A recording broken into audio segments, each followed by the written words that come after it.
Hi friends, இன்றைக்கி நம்ம என்ன பார்க்க போகிறோன்னா டிஃப்ரெண்ட் அண்ட் ஹெல்த்தியான டிஷ் தான் பார்க்க போகிறோம். நம்ம வந்து பாலக்கீரையை வச்சு இன்றைக்கி பாலக் வெங்காய பஜ்ஜி தான் செய்ய போகிறோம். வாங்க எப்படி செய்யலான்னு பார்க்கலாம். நான் ஒரு 1/4 கட்டு பாலக்கீரையை எடுத்து நல்லா க்ளீன் பண்ணிவிட்டு வாஷ் பண்ணி இப்போ இதில் நான் சேர்த்திக்க போகிறேன். பாலக்கீரையை க்ளீன் பண்ணி வாஷ் பண்ணி நல்லா பொடியாக நறுக்கி எடுத்துக்கிட்டேன். மீடியம் சைஸில் ஒரு வெங்காயம் எடுத்து நல்லா ஸ்லைஸாக வந்து கட் பண்ணி வச்சுருக்கேன். இதையும் வந்து இதில் சேர்த்திக்கலாம். இப்போ நம்ம வெங்காயத்துக்கும் பாலக்கீரைக்கும் தேவையான அளவு உப்பு சேர்த்திக்கலாம். பாருங்கள், தேவையான அளவு உப்பு சேர்த்திக்கிட்டோம். இப்போ இதில் வந்து நான் இன்ஸ்டண்ட்டு பஜ்ஜி போண்டா மிக்ஸ் தான் வந்து நான் சேர்த்திக்க போகிறேன். வாங்க சேர்த்து கலந்துக்கலாம். இன்ஸ்டன்ட் பஜ்ஜி போண்டா மிக்ஸை வந்து சேர்த்துக்கிட்டேன். இது நல்லா வந்து கலந்து விட்டுக்கலாம். இதில் தண்ணி சேர்க்க வேண்டிய அவசியம் இல்லை. ஏன்னா வந்து கீரையில் வந்து தண்ணி விடும், வெங்காயத்துலேயும் வந்து தண்ணி விடும். அதனால் வந்து நான் தண்ணி சேர்க்கல. உங்களுக்கு தண்ணி தேவையாக இருந்தால் கொஞ்சம் கொஞ்சமாக தெளித்து கலக்கி விட்டுக்கோங்க. பாருங்கள், நம்மளோட பாலக் வெங்காய பஜ்ஜிக்கு தேவையான மாவு ரெடி பண்ணியாச்சு. இது வந்து எப்படி எண்ணெயில் பொரித்து எடுக்கலான்னு பார்க்கலாம். பாருங்கள், நான் வந்து இன்றைக்கி பஜ்ஜியாக தான் செய்ய போகிறேன். இதை வந்து நீங்கள் பக்கோடாவாகவும் செஞ்சுக்கலாம். பக்கோடாவாகவும் செய்யும்போது பாருங்கள், எண்ணெயில் போடும்போது இந்த மாதிரி தனித்தனியாக போட்டிங்கன்னா நல்லா மொறுமொறுன்னு பக்கோடா வந்துடும். நான் வந்து பஜ்ஜி செய்கிறதுனால பக்கோடாவும் செஞ்சு காமிக்கிறேன். நான் பஜ்ஜி செய்கிறதுனால பாருங்கள், இந்த மாதிரி வந்து நான் கொஞ்சமாக லைட்டாக தட்டி போட்டுக்கிறேன். சூப்பராக இருக்கும் மொறுமொறுன்னு. உங்கள் வீட்டில் குழந்தைங்க வந்து கீரை விரும்பாதவங்க வந்து இந்த மாதிரி செஞ்சு சாப்பிட்லாம். ஹெல்த்தியாகவும் இருக்கும், நல்லா டேஸ்டியாகவும் இருக்கும். வாங்க எப்படி செய்யலான்னு பார்க்கலாம்.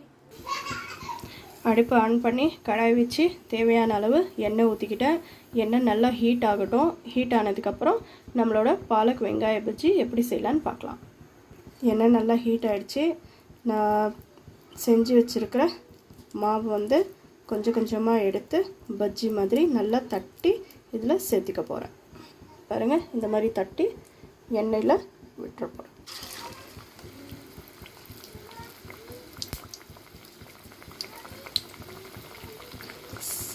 மீடியம் ஃப்ளேமில் வச்சு பொரித்து எடுத்துக்கோங்க, இல்லைன்னா வந்து தீஞ்சிடும்.